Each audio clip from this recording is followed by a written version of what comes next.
I'm finally getting around to writing this down, which is something.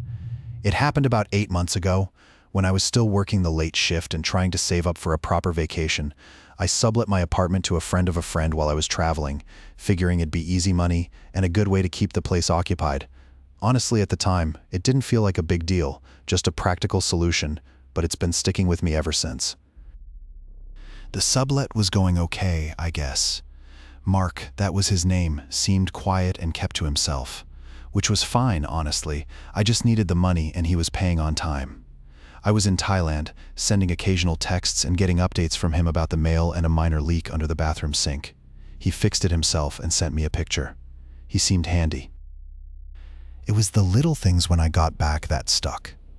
Not bad things, exactly, just different. My books, for instance, I have a pretty specific order. A little chaotic, but my chaotic. They were alphabetized, not by author, which would be reasonable, but by title, which is just weird. I figured he was just being helpful, maybe a bit of a neat freak. I put them back and didn't mention it. Then there was the kitchen. I always leave a fruit bowl on the counter, usually with apples and oranges. When I got back, it was filled with pears, just pears. Again, not a huge deal. Maybe he went grocery shopping and that's what was on sale. I ate a pear. They were good. But the real thing, the thing I keep replaying, was when I found my camera. It was on the kitchen table, pointed at the bed. It wasn't like it had fallen off something. It was deliberately placed. The lens cap was off. I hadn't touched it since I left. My gut clenched. I just grabbed it. I froze, really. I stood there holding it, looking at the bed, at the empty space where I'd been sleeping for the last 2 weeks. I checked the memory card. Nothing. No pictures. But the placement was so deliberate. I locked the camera in my desk drawer. Probably just a misunderstanding. Maybe he was trying to get a picture of the room and just set it down wrong. I don't know, I really don't. But I didn't sleep well. I started taking the long way home from work. It wasn't a huge detour, just a couple extra blocks. My apartment is on a pretty quiet street, but the walk from the bus stop cuts right past a park. It felt exposed before. Now it felt less so. Like if someone was following me, I'd have a better chance of spotting them.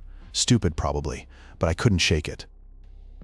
The pears were still showing up. Every time I went to the store, I'd buy apples, maybe some oranges, and I'd come home to a fresh bowl of pears. I started to wonder if he was doing it on purpose, just to mess with me. It was annoying, but mostly just strange. I started eating a lot of pear pie. Then I noticed the thermostat. I always keep it at 68, maybe 70 in the winter. I came home one day, and it was set to 74. I turned it back down, figuring it was just a mistake. The next day, it was 72, then 73. It was always creeping up. I started just turning it off completely when I left for work. I found a note on the fridge. Just one word, welcome, written in blue ink, not my pen. I don't even own blue ink. That's when I started to really freak out. I thought maybe he'd left it before I got back, trying to be nice, but it felt calculated, like he was testing me. I started double-checking the locks every night, every single one.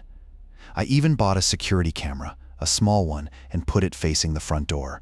I didn't tell anyone. I didn't want to seem crazy. It felt like a game, and he was already winning. I thought maybe he had a key made, despite my telling him not to. That made sense. That felt contained. The camera footage was empty, of course. I checked it again and again, fast-forwarded, rewound, nothing, just black. But the battery was dead, completely drained. I'd charged it fully before locking it away. That didn't make any sense. It had been fine. I distinctly remember checking the little charging light. I started leaving notes for him. Not accusations, just reminders. Please close the thermostat. Please don't leave fruit on the counter. Little passive-aggressive things. It felt pathetic typing them out, but I didn't know what else to do. He'd respond. Not with notes back, never with notes. But the thermostat would be back down, the pears gone. It was like he was acknowledging them, correcting his behavior. It was almost polite. Then I found my slippers moved. They were by the bed, always. I came home, and they were in the middle of the living room. I figured the cleaning lady, maybe, even though she only comes every other week and hadn't been here yet. I put them back and didn't think much of it. Last night was different. I woke up, not to a noise, not to a feeling, just awake. It was 3:17. I remember looking at the clock and I felt watched. I turned on the lamp, scanned the room. Nothing. Everything was normal, except the window. It was open. I always close the window. I'm paranoid about the window. I got out of bed, closed it, and then I saw it. On my nightstand, a photograph. It was me, asleep. Taken from the foot of the bed, the flash had barely gone off. It was grainy, but it was undeniably me. I just stood there, staring at it. I think I screamed. I don't really remember. I grabbed it and ripped it to shreds. It wasn't the camera. It was him. He'd been in here while I was sleeping. And he hadn't taken anything. He hadn't disturbed anything, just watched. I called the police. They came and did a walkthrough. They said there were no signs of forced entry. They suggested I was stressed, maybe imagining things. The officer, a young guy, kept saying that. People get stressed, ma'am, especially in the city. He kept glancing at the neat stacks of books, the clean kitchen, like my apartment being tidy meant I was mentally stable. I tried to explain about the camera, the slippers, the notes, but it all sounded fragile when I said it out loud, like I was building a case against air. He took pictures of the ripped-up photo, though. He asked if I recognized the camera type. I didn't. He said it was a common digital point-and-shoot, the kind anyone could get. He asked if I'd mentioned any of this to Mark. I said no, I didn't want to worry him. I tried to change the locks after they left. I called a locksmith, explained the situation. He looked at me funny and said it was a bit of an overreaction. No sign of forced entry, right? Sounds like you just misplaced the keys. He still did it, eventually, but he kept muttering about wasting his time. I feel ridiculous even thinking it now, but I started checking the locks obsessively. Every time I left, every time I came back, and I started leaving a chair wedged under the doorknob at night. It felt stupid, but it was something. This morning, the chair was gone. Not just moved, gone.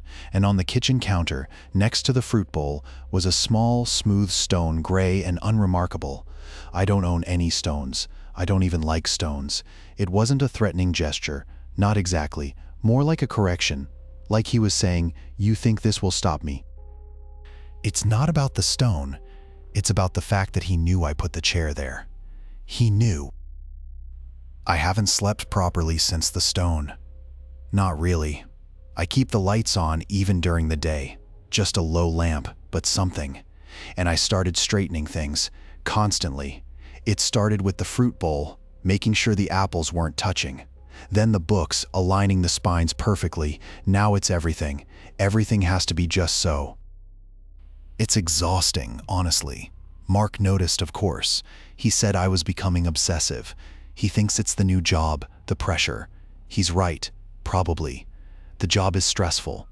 But it wasn't like this before the camera, before the knowing. I stopped using the kitchen table. I eat all my meals on the couch now, facing the door. It feels safer. I can see anyone who comes in.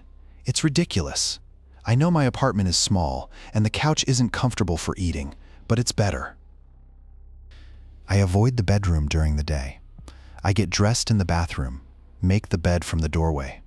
It sounds insane when I say it. I even started keeping the curtains closed all the time, even when I'm in the living room. It makes the apartment feel smaller, darker, but I can't help it. I've convinced myself it's about control, my control.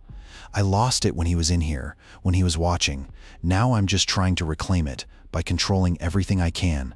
It's a pathetic attempt, I know, but it's all I have. It's been almost 1 year. And honestly, the straightening, the checking, it's just normal now.